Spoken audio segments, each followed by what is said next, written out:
Selamat pagi teman-teman. Ini tanggal 25, 2 hari yang lalu, dari pihak Kejari membuat konferensi pers menyebarkan kebohongan yang besar, yaitu kasih intel. Kita dengarkan dulu teman-teman ya, dari Kejaksaan Negeri Bekasi.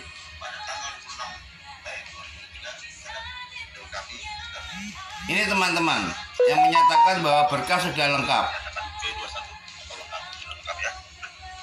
Buat terdakwa Riko Pujianto di penyidik Polda Metro Jaya telah dilakukan penahanan di rutan Polda. Ya. Jaksa melanjutkan penahanan tersebut di lapas Bulak Kapal selama 20 hari.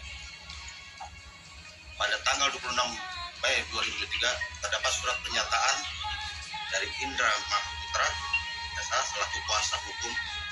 Ya teman-teman, jadi kebohongan hoak ini dilakukan oleh oknum penegak hukum, ya, menyatakan bahwa P19 Bujaksa sudah lengkap.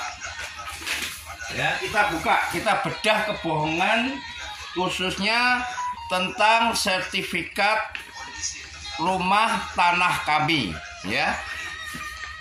Dikatakan bahwa berkas sudah lengkap, formil maupun material. Itu kebohongan teman-teman. Bahwa anak saya sejak bekerja di PT Pratama 2018 itu jaminannya sertifikat asli teman-teman. Ini ya.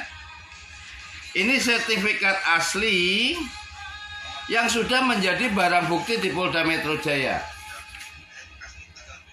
Ya, katanya sudah diserahkan ke jaksa. Saya nggak tahu, tapi jaksa bilang belum.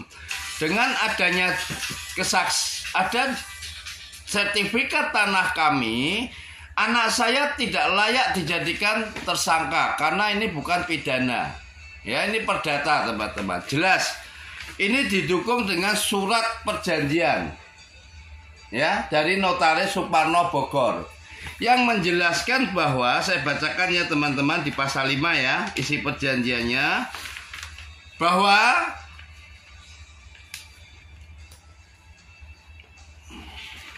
pasal 5 teman-teman halaman 3, apabila selama pihak pertama bekerja di perusahaan melakukan kesalahan-kesalahan dalam penggelapan maupun penipuan, jelas ya teman-teman, maka pihak pertama bersedia menyerahkan jaminan berupa sertifikat hak milik tersebut kepada pihak perusahaan yang diwakili oleh pihak kedua, dan proses penyerahan jaminan tersebut tidak diperlukan keputusan pengadilan atau pihak ketiga yang dianggap atau mewakilinya.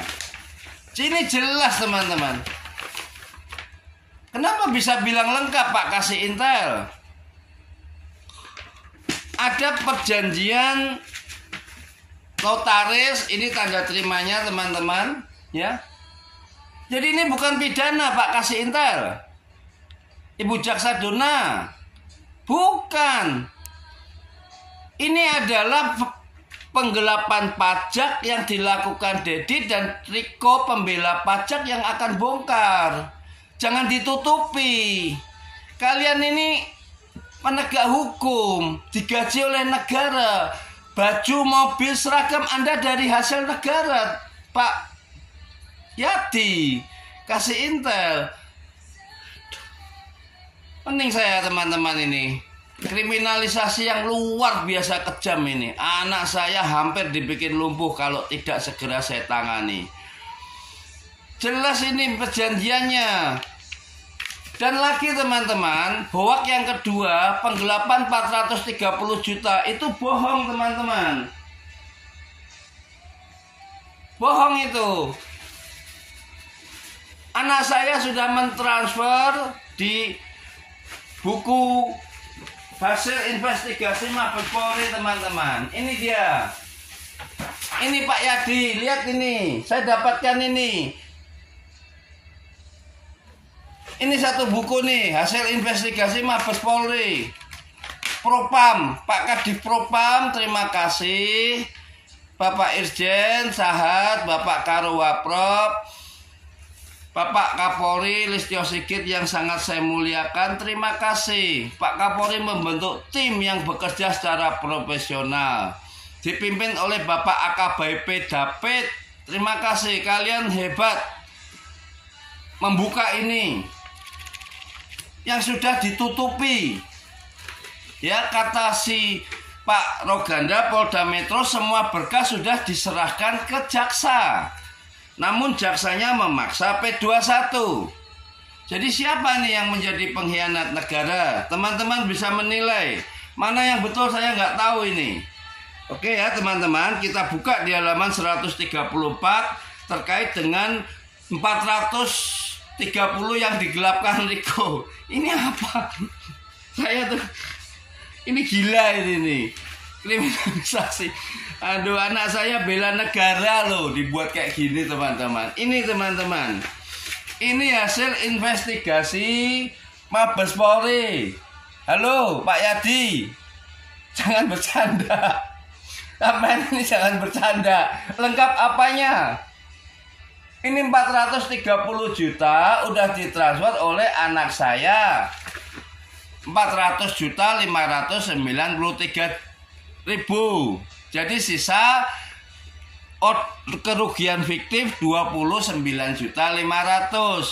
Dikurangi lagi invoice yang nggak ditagih 20 juta. Jadi minus 9,5 juta. Itu bohong. Barang yang dikembaliin anak saya senilai 580 juta lebih dibuat oleh Dedi direkayasa 371 juta. Begitu Pak Yadi. Anda ini sarjana hukum S2. Aduh, ya Tuhan Yesus. Ampun deh. Kemudian saya tuh pusing sama ini penegak hukum yang katanya pinter-pinter, tapi nggak goblok sih. Cuma aduh, hati nuraninya udah kemana ini? Penjarakan anak saya yang nggak salah mau bela negara. Viralkan teman-teman. Saya Alex bertanggung jawab sepenuhnya.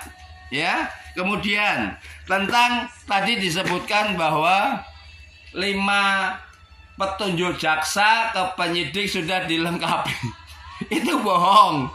Bohong teman-teman. Hoak itu. Ya, besok Pak Yadi ketemu saya sama Pak Jaksa Agung. Berani? Ya. Oke, berani? Ya, kita buka-bukaan ya. Nah, ini. Atau di depannya Pak Kapolri. Atau di depannya Pak Mahfud MD. Menko Polhukam, mohon maaf. Sampai udah bosen jadi jaksa. Kasih. Aduh. Petunjuk jaksa 5 macam. A, B, C, D, E. Ini satu pun nggak ada yang dilengkapi. Hebat kan? Padahal 5 petunjuk jaksa JPU itu udah bener. Karena itu tanpa 5 itu dinyatakan oleh Pak AKBP David belum terpenuhi. Petunjuk jaksa tertuang dalam P19, diantaranya berdasarkan hasil penelitian berkas perkara masih terdapat unsur pasal yang disangkakan belum terpenuhi. Lihat ini teman-teman. Halo Pak Yadi.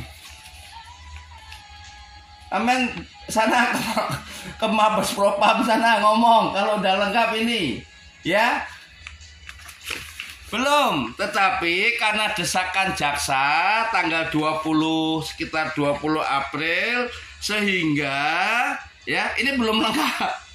Sehingga tetap dipaksakan juga P21. Kalian ini jangan jadi pengkhianat negara lah. Riko ini membela pajak negara. Saya tidak mau damai. Pak Yadi, dari sejak Polsek Bandar Kebang 2 tahun yang lalu dipindah Polda, saya tidak mau damai. Saya mau damai teman-teman. Yang pertama, apabila PT Pratama Bos Konglomerat Hitam tadi membayar pajak ke negara, berikut dendanya 10 miliar. Begitu teman-teman. Terima kasih, viralkan ya. Semua kasus ini adalah penggelapan pajak. Dan Riko tidak menggelapkan 1 rupiah pun. Terima kasih teman-teman.